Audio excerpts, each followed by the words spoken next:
हर माँ बाप का आई थिंक एक ही सपना होता है कि उनके बच्चे का फ्यूचर, उनका भविष्य एकदम सिक्योर हो। और ये सिर्फ अच्छी पढ़ाई या पैसों की बात नहीं है। सबसे बड़ी दौलत तो अच्छी सेहत ही होती है। आजकल एक चिंता है जो बहुत से घरों में आप देखिए दबे पांव घुस आई है, डायबिटीज। लेकिन आज हम इस पर बात किसी को डराने के लिए नहीं, बल्कि एक रास्ता खोजने के लिए कर रहे हैं। बिल्कुल। और वो रास्ता कहीं बाहर नहीं, हमारे अंदर ही है। हमारी अपनी आदतों में, हमारी रसोई में। अक्सर हम क्या करते हैं कि बीमारी आने का इंतजार करते हैं और फिर इलाज ढूंढते हैं। जबकि समझदारी इसी में है कि हम उन आदतों की ताकत को समझें जो बीमारी को दरवाजे पर ही रोक दें। तो आज डायबिटीज को एक बड़े हौवे की तरह नहीं देखेंगे, बल्कि ये समझने की कोशिश करेंगे कि हमारी जो रोज की देसी आदतें हैं, जिन्हें हम सोचते हैं कि ये तो बस पुरानी बातें हैं, उनके पीछे छिपा साइंस क्या है। ऐसी आदतें जो सिर्फ हमारे बच्चों को नहीं, बल्कि पूरे परिवार को एक सेहतमंद कल दे सकती हैं। और ये जानना बहुत जरूरी है कि डायबिटीज कोई ऐसी चीज नहीं है जो एक रात में अचानक हो जाती है। ये तो सालों की छोटी छोटी नजरअंदाज की गई आदतों का नतीजा होती है। हमारी आज की बातचीत का मकसद डर पैदा करना नहीं है, बल्कि ये समझाना है कि बचाव हमेशा इलाज से बेहतर, आसान और कई ज्यादा जरूरी है। तो सबसे पहले चलिए इस शब्द डायबिटीज से जुड़े डर को ही खत्म करते हैं। इसे किसी भारी भरकम मेडिकल भाषा में नहीं समझते, एकदम आम बोलचाल में। जब हम कुछ भी खाते हैं, खासकर रोटी या चावल, तो वो शरीर में जाके शुगर में बदल जाता है। ये शुगर हमारे लिए एनर्जी का पेट्रोल है। बिल्कुल। अब इस पेट्रोल को शरीर की हर गाड़ी, मतलब हर सेल तक पहुंचाने के लिए एक चाबी की जरूरत होती है। उस चाबी का नाम है इंसुलिन। डायबिटीज की ज्यादातर कहानियां इसी चाबी और उससे खुलने वाले तालों के बिगड़ने से शुरू होती हैं। चाबी और ताले, ये तो बड़ा दिलचस्प तरीका है समझाने का। इसे थोड़ा और आसान करेंगे। जरूर। सोचिए, हमारे शरीर के सेल्स दरवाजे हैं और उन पर ताले लगे हैं। जब खून में शुगर आती है तो हमारा पैंक्रियास इंसुलिन नाम की चाबी बनाता है। ये चाबी जाकर सेल्स के तालों को खोलती है और शुगर दरवाजे से अंदर जाकर हमें एनर्जी देती है। लेकिन जब हम लगातार बहुत ज्यादा मीठा तला हुआ खाना खाते हैं और मेहनत बिल्कुल नहीं करते, तो ये ताले जिद्दी हो जाते हैं। उन पर जैसे जंग लगने लगता है। अच्छा, मतलब चाबी तो है, पर ताला ही नहीं खुल रहा। एग्जैक्टली, बिल्कुल यही बात है। अब पैंक्रियास और ज्यादा चाबियां यानी और ज्यादा इंसुलिन बनाने लगता है, इस उम्मीद में कि कोई तो चाबी काम कर जाए। लेकिन जंग लगे ताले खुलते नहीं। इसी हालत को इंसुलिन रेजिस्टेंस कहते हैं और यही टाइप 2 डायबिटीज की पहली सीढ़ी है। शरीर में पेट्रोल यानी शुगर तो घूम रहा है, पर गाड़ियां यानी सेल्स उसे इस्तेमाल नहीं कर पा रही हैं। तो ये कोई बीमारी नहीं, बल्कि शरीर का एक सिग्नल है कि सिस्टम पर लोड ज्यादा हो गया है, अपनी आदतें सुधारो। क्या बात है, आपने पूरी बात का सार पकड़ लिया। ये शरीर की एक पीली बत्ती है, रेड लाइट नहीं। ये कह रही है अब थोड़ा संभल जाओ, ध्यान दो। और अच्छी खबर यह है कि इस जंग को साफ किया जा सकता है। तो अब उन तरीकों पर आते हैं जो जंग को साफ कर सकते हैं। और यहाँ किसी महंगे जिम या विदेशी सुपरफूड की बात नहीं होगी।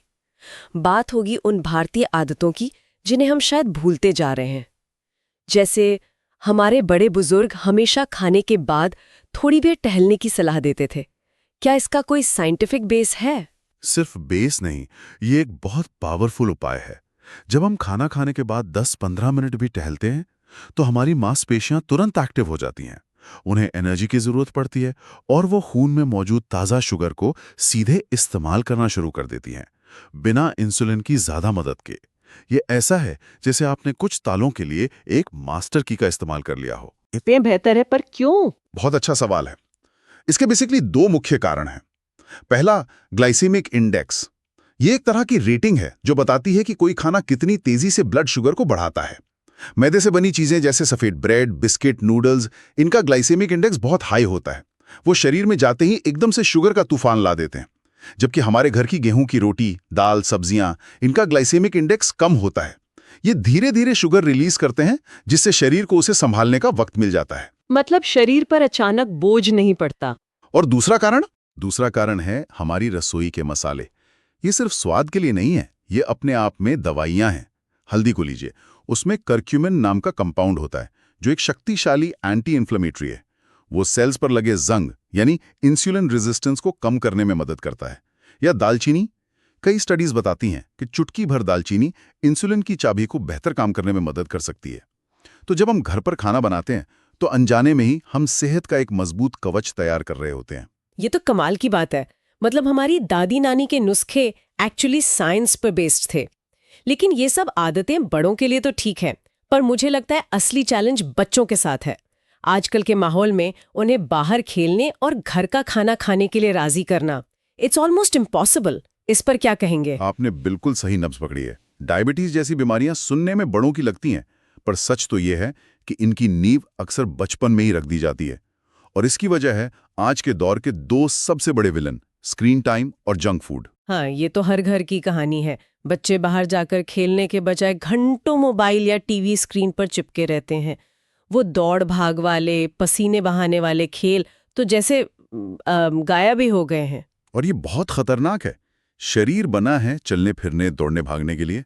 जब एक बच्चा दौड़ता है, कूदता है, तो उसकी मांसपेशियां शुगर को सोखने वाले स्पंज की तरह काम करती हैं। उसका मेटाबॉलिज्म तेज रहता है। लेकिन जब वो घंटों एक जगह बैठा रहता है तो ये स्पंज सूख कर सख्त होने लगता है। उसके सेल्स आलसी हो जाते हैं। यहीं से इंसुलिन रेजिस्टेंस की कहानी शुरू होती है, बहुत छोटी उम्र में। तो इसका समाधान क्या है? बच्चों से जबरदस्ती तो मोबाइल छीन नहीं सकते, लड़ाई झगड़ा होता है। ये नहीं, जबरदस्ती से बात नहीं बनेगी। हमें स्मार्ट तरीके अपनाने होंगे। एक नियम बना सकते हैं, अर्न योर स्क्रीन टाइम। यानी अगर 1 घंटा टीवी या मोबाइल चलाना है तो उससे पहले 1 घंटा बाहर जाके खेलना होगा। इससे एक सजा की तरह नहीं, बल्कि एक डील की तरह पेश करें। बच्चों को विकल्प दें, पार्क जाना है, साइकिल चलानी है या दोस्तों के साथ क्रिकेट खेलना है। जब उन्हें लगेगा कि कंट्रोल उनके हाथ में है तो वो कम विरोध करेंगे। ये अच्छा आइडिया है। और खाने पीने की आदत का क्या करें? चिप्स, चॉकलेट, कोल्ड ड्रिंक, बच्चे घर की सब्जी रोटी के आगे इन्हीं चीजों की जिद करते हैं। यहाँ पर माँ बाप को रोल मॉडल बनना पड़ेगा। अगर हम खुद टीवी देखते हुए चिप्स खाएंगे तो बच्चे से सलाद खाने की उम्मीद नहीं कर सकते, है ना? एक बहुत अच्छी आदत जो हम भूलते जा रहे हैं वो है पूरे परिवार का साथ बैठकर खाना खाना। जब बच्चे अपने माँ बाप और दादा दादी के साथ बैठकर खाते हैं तो वो सिर्फ खाना नहीं खाते, वो अच्छी आदतें सीखते हैं। वो देखते हैं कि प्लेट में सब्जी भी होनी चाहिए, सलाद भी होना चाहिए। वो धीरे धीरे चबाकर खाना सीखते हैं। लेकिन अगर बच्चा फिर भी सब्जी खाने से मना करे तो ये तो बहुत ही कॉमन प्रॉब्लम है। तो क्रिएटिव बनिए, सब्जी को छिपा दीजिए। लौकी पसंद नहीं, उसके कोफ्ते बना दीजिए। पालक नहीं खाता, आटे में गूंथकर उसका पराठा या चीला बना दीजिए। उसे सब्जी खरीदने और बनाने के प्रोसेस में शामिल कीजिए।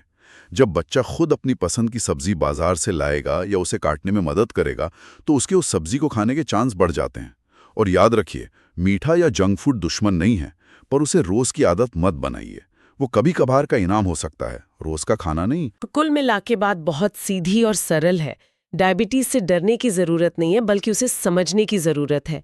ये एक दिन में नहीं आती, ये रोज की आदतों से, हमारी छोटी छोटी लापरवाहियों से धीरे धीरे बनती हैं। बिल्कुल। और जिस चीज को बनने में सालों लगते हैं उसे रोका भी जा सकता है। हमें बीमारी से नहीं लड़ना है, हमें उन आदतों से लड़ना है जो बीमारी को दावत देती हैं। और ये लड़ाई बहुत आसान है, ये हमारे अपने हाथ में है। अगर हम अपने बच्चों को रोज खेलने के लिए इनकरेज करें, अगर मीठा और जंक फूड उनकी जिंदगी का हिस्सा न बनके बस कभी कभार का मेहमान बने, अगर उनकी थाली में घर का बना पौष्टिक खाना हो और अगर मोबाइल का इस्तेमाल थोड़ा लिमिटेड हो, तो फ्यूचर में इसका रिस्क अपने आप बहुत कम हो जाता है। संदेश एकदम साफ है, नो फियर, ओनली प्रिवेंशन। डरना नहीं है, बस बचाव करना है। ये जानकारी एक उम्मीद है। ये हमें बताता है कि अच्छी सेहत पाना कोई रॉकेट साइंस नहीं है। इसके लिए पैसे नहीं लगते, बस थोड़ी समझदारी और रोज की छोटी छोटी कोशिश की बात है। तो आज की इस पूरी बातचीत का सार यही है कि डरने की कोई जरूरत नहीं है। हर माँ बाप अपने बच्चे का भविष्य सुरक्षित चाहते हैं और अच्छी सेहत की शुरुआत किसी बड़े अस्पताल से नहीं, बल्कि हमारे अपने घर, हमारी रसोई और हमारे आंगन से ही होती है। बस हमें अपने और अपने बच्चों के बचपन पे थोड़ा सा ध्यान रखना है। अंत में हर सुनने वाले के लिए बस एक सवाल छोड़कर जाना चाहूंगा। आज हम अपने बच्चे की दिनचर्या में ऐसा कौन सा एक छोटा और सेहतमंद बदलाव ला सकते हैं जो कल उसके एक डायबिटीज मुक्त भविष्य की गारंटी बन जाए? सिर्फ एक छोटा सा बदलाव। Fit India, diabetes free future.